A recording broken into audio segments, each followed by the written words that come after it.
సంఘటన దురదృష్టకరం. సంఘటనను ఎవరు రాజకీయం చేసేటువంటి అవసరం లేదు. ప్రభుత్వం వెంటనే స్పందించి క్షతగాత్రులందరికీ మెరుగైన వైద్య సేవలు ఇప్పుడున్నటువంటి మహేందర్ రెడ్డి గారి హాస్పిటల్లో కాకుండా ఇంకా ఎక్కడికి అంటే అక్కడికి సూపర్ స్పెషాలిటీ హాస్పిటల్ కూడా పంపి ట్రీట్మెంట్ చేయడానికి ప్రభుత్వం నిర్ణయం చేసింది. అదేవిధంగా చనిపోయినటువంటి వాళ్లకు అందరికీ ఇక్కడనే పోస్ట్ మార్టం చేసి వాళ్ళ యొక్క బాడీస్ వాళ్ళ కుటుంబ సభ్యులకు అందజేయడానికి నిర్ణయం తీసుకుంది. ఈ దుర్ఘటన ఈ సంఘటన మీద విచారణ కూడా ప్రభుత్వం ఆదేశించింది. దాంతో పాటుగా మృతుల కుటుంబాలకు సంబంధించి ప్రభుత్వం తరఫున 5,000, ఆర్టీసీకి సంబంధించి 2,000 మొత్తం 7 లక్షల రూపాయలు ఇమ్మీడియట్ గా తక్షణంగా గౌరవ ముఖ్యమంత్రి గారు ప్రకటించినారు. చికిత్స కొరకు గాయపడినటువంటి వాళ్ళందరికీ కూడా 2 లక్షల రూపాయల ఆర్థిక సహకారం అందజేయడం జరుగుతుంది. దీని తదుపరి కూడా కొంత ఇంకా పేదలుంటే అక్కడ ఉండేటువంటి పరిస్థితులలో ప్రభుత్వం మాననీయ కోణం నుంచి పరిశీలన చేస్తే తప్ప ఎక్కడ కూడా ఎవరికి ఇబ్బంది కలిగే విధంగా ఉండదు. ఇందులో ఇదొక దుర్ఘటన. దీనికి సంబంధించి రాజకీయాలు మాట్లాడేటువంటి సరి అయినటువంటి సమయం కాదు. రోడ్డు లేదా ఇతర తదితర విమర్శలకు సంబంధించినటువంటి వేదిక కాదు ఇది. వాటి మీద తదుపరి మళ్లీ మాట్లాడదాం. విచారణకు ఆదేశించినాం. మృతుల కుటుంబాలను ఆదుకుంటా ఉన్నాం. క్షతగాత్రులకు సంబంధించినటువంటి సరి అయిన మెరుగైనటువంటి చికిత్స అన్ని రకాలుగా మొత్తం మా ప్రభుత్వ ప్రతినిధులు అందరం కూడా ఇక్కడ ఉన్నాం. మొత్తం ప్రభుత్వం ఉంది. ఇప్పుడే టెలికాన్ఫరెన్స్ చీఫ్ మినిస్టర్ గారు, చీఫ్ సెక్రటరీ గారు, గౌరవ ఈ జిల్లా ఇన్ఛార్జి మంత్రి శ్రీధర్ బాబు గారు, మా ఆర్టీసీ ఎండీ, సిపి గారు, కలెక్టర్ గారు అందరు ఉన్నతాధికారులంతా కూడా ఇప్పటిదాకా టెలికాన్ఫరెన్స్ చేయడం జరిగింది. తక్షణమే అన్ని రకాల చర్యలు తీసుకోవాలని అన్ని డిపార్ట్మెంట్లకు సంబంధించిన అధికారులకు ఆదేశాలు ప్రభుత్వం ఇచ్చేది. కంకరకు సంబంధించినటువంటి టిప్పర్ గుర్తిన సంగతి మీరు చూసినారు. ఇది ఇన్సిడెంట్, యాక్సిడెంట్. దాని మీద విచారణ తీసుకుని దానికి సంబంధించినటువంటి సీరియస్ గా వ్యవహారం చేస్తూనే ప్రస్తుతం ముందున్నటువంటి చనిపోయిన కుటుంబాలకు సంబంధించి లేదా వాళ్ళ కుటుంబ సభ్యులను ఓదార్చేటువంటి సమయం లోపల వారిని ఆదుకోవడానికి వారి అంత్యక్రియలకు సంబంధించిన విషయం లోపల కూడా ప్రతి ఒక్కొక్క డెడ్ బాడీ కుటుంబానికి సంబంధించి ఒక అధికారిని ఇచ్చి తక్షణంగా వాళ్ళ వెంట ఉండి అన్ని ప్రభుత్వ పరంగా ఎటువంటి ఇబ్బంది లేకుండా ఉండేటువంటి కార్యక్రమం చేపట్టారు. ఇప్పటి వరకు 19 మంది మృతులను గుర్తించినారు. దయచేసి ఉన్నారు 14 మంది హాస్పిటల్, 3 సీరియస్ ఉన్నారు. ఏదున్నా ఈ నెంబరింగ్ లెక్కకు దయచేసి టీవీలలో కొంత 24 మందిని ఇస్తున్నారు. అటువంటి పొరపాటు దయచేసి ఇది నాట్ ఎనీ కాంపిటీషన్. 19 మంది చనిపోయారు అధికారికంగా. డెడ్ బాడీస్ అక్కడ ఉన్నాయి. వాటిని చూస్తే మాకు కూడా మనసు బాధ కలుగుతా ఉంది. నిజంగా కూడా ఇటువంటి సంఘటన దురదృష్టకరం. ఎవరు ప్రభుత్వంలో ఉన్నారనేటువంటి అంశం కాదు. ఇది రాజకీయాలకు సరైన సమయం కాదని చెప్తారు. ఎవరైనా రాజకీయాలు మాట్లాడితే వాళ్ళ విజ్ఞతగా వదిలేస్తారు. ఇది రాజకీయాలకు వేదిక కాదు. ప్రభుత్వం తరఫున we are responding in proper way. చాలా ప్రమాదకరంగా ఉంది. నేను అందుకే ఇవన్నీ వాటన్నిటికి సంబంధించిన విషయం లోపల మేము ఫస్ట్ గా టాప్ ప్రయారిటీగా మెడికల్ ట్రీట్మెంట్, 2 చనిపోయినటువంటి కుటుంబాలకు సంబంధించి, దాని తదుపరి అక్కడ ఉన్నటువంటి ఫెడరల్ సంబంధించిన విషయంలో ప్రయారిటీ చేస్తారు. దయచేసి గుర్తిస్తా ఉన్నారు. అందరు జరుగుతుంది ఆ కార్యక్రమం. మీరు కొంత మనం అంత ఫెసిలిటేట్ చేస్తే ఆ కార్యక్రమం సహకరించండి. కార్యక్రమం జరిగిన అందుకే చెప్పి ఇప్పుడు ఇవన్నీ మాట్లాడతామని చెప్తాను. మనం ఇప్పుడు ఎంతమంది గుర్తించారు సార్? రోడ్డు గురించి మాట్లాడతాం. రోడ్డు ఎప్పుడు ఎందుకు లేట్ అవుతుంది, ఏం జరుగుతున్నాయని వివరాలన్నీ తెలుసు కదా. మృతుల బంధువులు ఆవేదన వ్యక్తం చేస్తారు.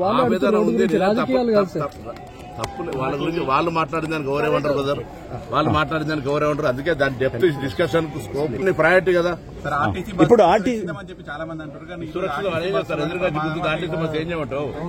ఎదురుగా గుర్తుంది కూడా ఆర్టీసీ బస్ తప్పైనా డ్రైవర్ చేస్తుంటే. అందుకే నేను చెప్తాను, road safety is the top most priority. రవాణా శాఖ తరఫున రోడ్డు భద్రతకు సంబంధించి ప్రజలను అవగాహన కలగడానికి పాఠశాల స్థాయి నుంచి చేస్తున్నాం. ప్రభుత్వం ఎన్ని నిబంధనలు తెచ్చినా, ఎన్ని చెకింగ్స్ చేసినా ప్రజల సహకారం అవసరము. నేను తెలంగాణ ప్రజలుగా దేశవ్యాప్తంగా యాక్సిడెంట్లు జరుగుతున్నాయి. 100 మంది చనిపోతా ఉన్నారు రోజు. తెలంగాణ రాష్ట్రంలో 20 మందికి తక్కువకుండా చనిపోతా ఉన్నారు. వాటిని నివారించడానికి డేంజర్ స్పాట్స్ ను రిమూవ్ చేస్తా ఉన్నాం ఆర్ఎండ్బి శాఖతో సమన్వయంగా.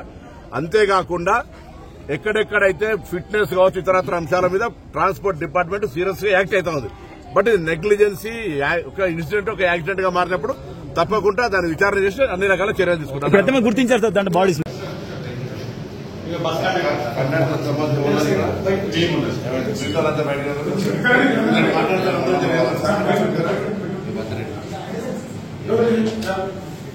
మార్నింగ్ మేము వస్తున్నాం సార్, అదే అక్కడనే రాంగ్ రూట్లో వచ్చేసి మీరు కాంగ్రెస్ బయలుదేరింది కదా 4:50 సార్. అయితే డ్రైవరు అక్కడ అందరూ ఉన్నారు అంటే మొత్తం అందరూ ఉంటారు ముందు నీకు అందరూ కొంచెం అంటే ఆయన ఇంకా స్ట్రేట్గా తీసుకుపోతే నాకు అవుతుంది. కాకపోతే ఆయన డ్రైవర్ పాయింట్ కొంచెం ఇట్లా సైడ్కి అన్నాడు, లెఫ్ట్ సైడ్ అనేసరికి ఇక్కడ ఉన్నందుకు సేవ్ అయ్యింది. డ్రైవర్ ఇంకా మీదే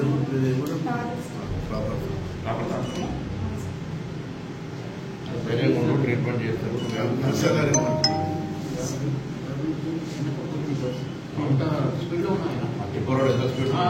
అర్థం చేసుకోవాలి.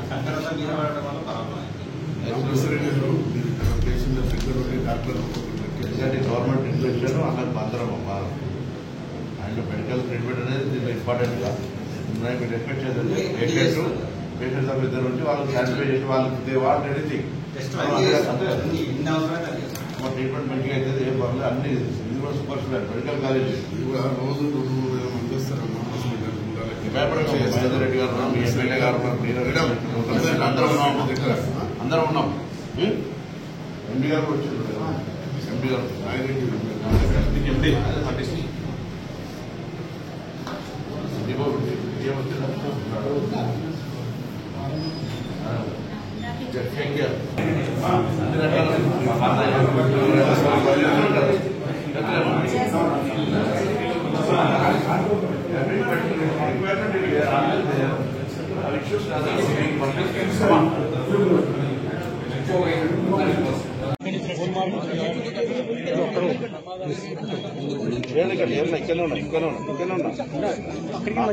పాటు మహేందర్ రెడ్డి గారు, యాదయ్య గారు, మానవరెడ్డి గారు,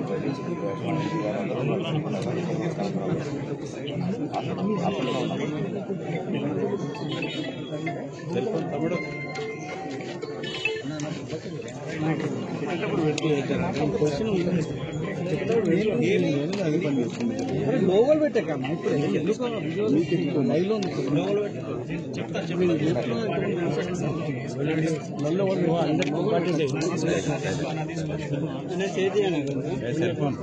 ఫోన్ ఉన్నాయి.